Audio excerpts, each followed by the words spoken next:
Educational Communications and this station present Environmental Directions with Nancy Pearlman. On this series, we explore the effects of human influence on the Earth's ecosystems and discuss solutions to environmental problems which affect the quality of life on this planet. Environmental Directions gives you the kind of information you need to help you participate in decisions impacting your community, the nation, and the world. Now, here's your host, Nancy Pearlman. Hello. We are going to be talking about poetry and how it expresses our love of our communities and the various seasons with my guest, Waide Riddle, who is an author and a writer. He's also a licensed cosmetologist. He has received over 100 awards, including the 2019 Hemingway and Bradbury Award and the 2024 Best Short Fantasy Award in Literature by the Andromeda magazine. He is also a member of the Sundance Association for Country Western Dancing and has been for over 29 years a member of SAG-AFTRA. His book titles are many: The Little Boy in the Little Red Dress, Meet Me at 3rd and Fairfax, A Grieving Man, and his most recent, The Power of Summer. He has also directed, produced, and written and acted in over 6 short films. Welcome. It's a pleasure to have you with us. Wow, that was a mouthful, Nancy. Good job. You have done so much. In fact, because of our interview, you were inspired to write just this week a poem that you sent to me, and I would love for you to share Good Morning San Francisco, because that's where we're talking to you. Okay. I will say that I was inspired also by one of my relatives. Her name is Jennifer, who I've never met before, is very ill. She has cancer. It's very aggressive. And I got the news while I'm in San Francisco right now. So I was inspired to write and use San Francisco as a backdrop to the poem. And I'd be happy to share it with you. Good morning, San Francisco. The sun is shining this perfect morning. There's a Pacific breeze blowing gently through my open window. I'm at ease even before I step out to get my first cup of coffee. At first, I thought my mother's gentle whisper woke me up, but no, it was the sun nudging me to take on the world. A trolley bell and cable car outside push me forward and inspire me.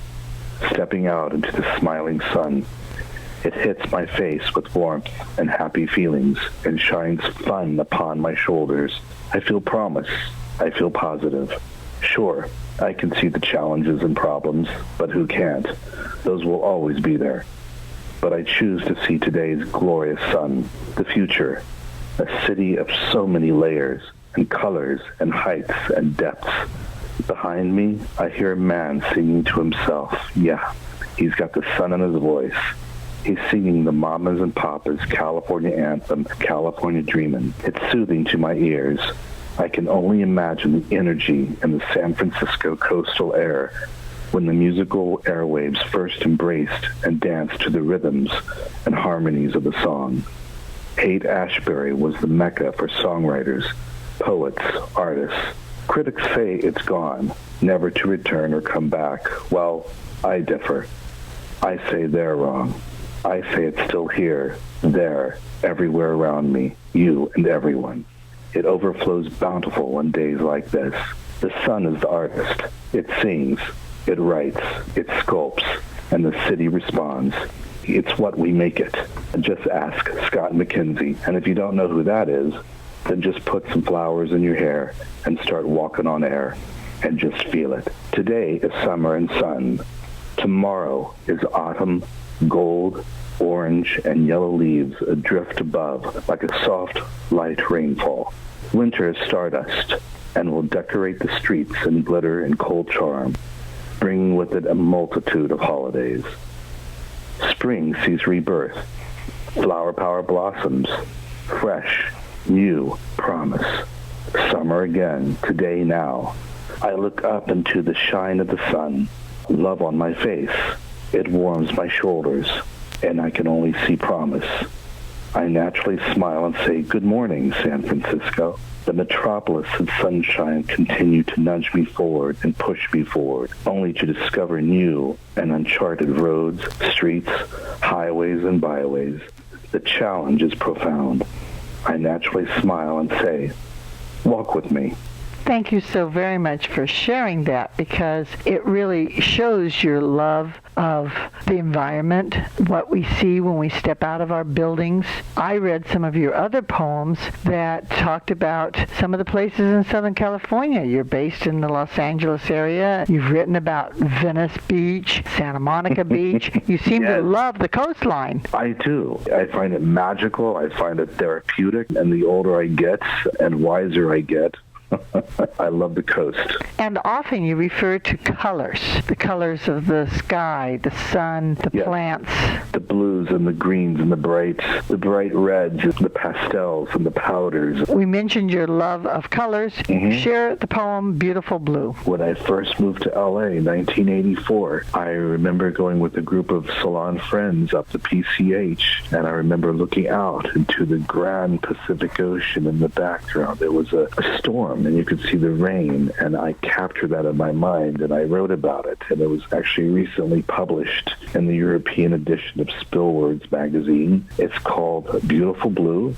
When I look into your eyes, I see a summer rain falling on an ocean, sunlight shimmering through cloud, raindrops glistening. But I think you have a special love of the summer. Is that because the weather is more comfortable to be outdoors and to walk around on the beach or in the mountains? I have fantastic good memories of summers in Los Angeles. But actually, I'm more of a fall person. I love the fall. I have a feeling there's going to be a sequel to your book, The Power of Summer, and you're going to have one for fall, winter, and spring. But in the meantime, you also wrote a poem called The Power of Summer. Can you share that one? Yes, The Power of Summer is also the title of course, the book. And I would like to shout out to the narrator of the audiobook. His name is Bobby Gaglini. He did an amazing job with the rhyme schemes and with the narration. And The Power of Summer, here we go. Kitty Chesney and Faith Hill are the images of summer. They sing the anthems that are fun and summer. Shania Twain reigns supreme as the queen of summer fun. You can feel it everywhere, anywhere. It surrounds you. The sensation rains down on you. The power of summer, there's no other feeling like it. When country meets city and city meets country, there's no other party like it. Imagine it. Create it. Hold on tight to it, because summer explodes in the city of angels. L.A. is a summer destination, sensation, a summer vacation, a summer nation. There's a reason it's called the L.A. vibe, the L.A. groove, getting high on the beach heat. It's a drive down Ventura Boulevard. It's the sway of the palm trees overhead. It's the Hollywood Hills at high noon. It's Pride in June. The power of summer never smelled so fine, like a summer rain over the Pacific Ocean. Volume up. Elvis singing Suspicious Minds on an old station. Your summer vacation spot never gets old. You always feel young, never old. The power of summer in L.A. That's why everyone comes here every summer day. The power of summer in L.A. Come walk with me on a summer night stroll. Go with me on a romantic night's drive across Mulholland Drive. Kiss me at a West Hollywood cafe all night until the rise of the sun. Hold my hand all night in the warm summer's heat. A silent run on the beach. You have talked about Los Angeles. In one way, we talk about the whole L.A. County, the city of L.A., and the 70-plus other cities in the county as one entity. Yet there are different aspects to each place. And you bring up in your poems some of the nostalgia of having grown up or lived in communities next to the city of L.A., whether or not it's Culver City, city of Santa Monica, or sections of the city of L.A., like Venice, or the city of West Hollywood, or again, Hollywood, which is part of Los Angeles, as is Studio City, Silver Lake, Los Feliz. Oh, there's so many. Exactly. What qualities do you like to present in terms of the environment? Are you trying to get people to enjoy the natural environment, preserve and protect it? All of the above. The older I get, I love the idea of just preserving. And I know that LA, it's a challenge. You have written short fiction. You've written novels. You've done screenwriting. You have written some short films as well as your books. What is your website if people want to obtain some of your books? Amazon.com/author, AUTHOR/Waide Riddle, WAIDERIDDLE.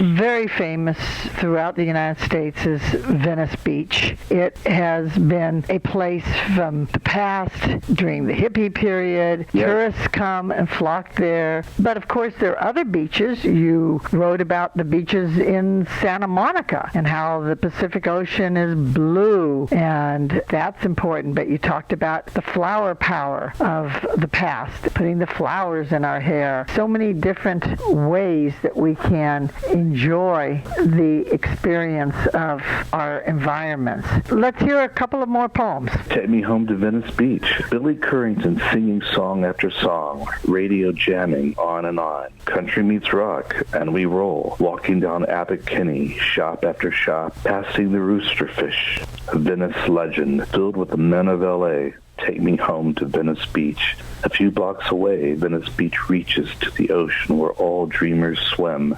The colors of blue, green, yellow, orange, red reflected in their eyes. Infinite rainbows painting the canvas, sculpting the stand, writing the poem hand in hand. Street performers channel Elton John and sing the words of Bernie Taupin. Take me home to Venice Beach, where rollerblades, skateboards, and hoverboards are the ways of transportation. Just get me there. The Venice Beach Gateway welcomes all. Let me put a flower in your hair, tattoo a heart on my cheek. Seek it and you will find it. Take me home to Venice Beach. The smell of sage and incense are comforting on the boardwalk. The chants of love and peace give the world a chance. The chill vibe, the afternoon breeze against the crashing surf. Take me home to Venice Beach. I still enjoy going there and experiencing both the environment and the vast number of people who flock there. Next to Venice Beach is Santa Monica. Read your poem, Summer in Santa Monica. There's no other place like it in the summer. Summer in Santa Monica. The heat is on, and I'm riding high in my hot orange Hummer. Driving to the dance beat through BH and West LA, Santa Monica Boulevard is like a catwalk with the hottest bodies in LA. Damn, damn, damn. Bodies so fine, tan skin shines. Time to get lost on a crystal white sandy beach. Reaching for the Pacific Ocean, blue as a cloudless blue sky beckons me and you. There's no other place like LA in the summer. After all, it's summer in Santa Monica. A bright hippie yellow, flower power with red, green, blue, and more yellow. The power is the flowers in your hair, and I don't ever care. A dream catcher catches my attention, and I laugh in reflection. I never want this feeling to go away as I catch the waves. There's no other place like it. Summer in LA. And after all, it's summer in Santa Monica. I hear a radio playing the Beach Boys, and suddenly nostalgia is today and now. I see an old face smiling at me, and I realize that one day that will be me. Till then, my heart is full of love. I'm young and free. I run free through the splash of the coast. Ain't nothing to stop me, because there's no other place like LA in the summer. Heaven, and summer in Santa Monica is pure heaven. I enjoyed reading your poems and listening to them. Thank you for being my guest. Absolutely. Thank you, Nancy, very much. It was a pleasure. I have been speaking with Waide Riddle, who is an author and writer. I'm Nancy Pearlman. Thank you very much for joining us, and do tune in again next week. If you would like free information about these environmental issues, go to www.ecoprojects.org or call 310-559-9160. Environmental Directions with your host, Nancy Pearlman, is a community affairs program of the nonprofit organization Educational Communications and this station.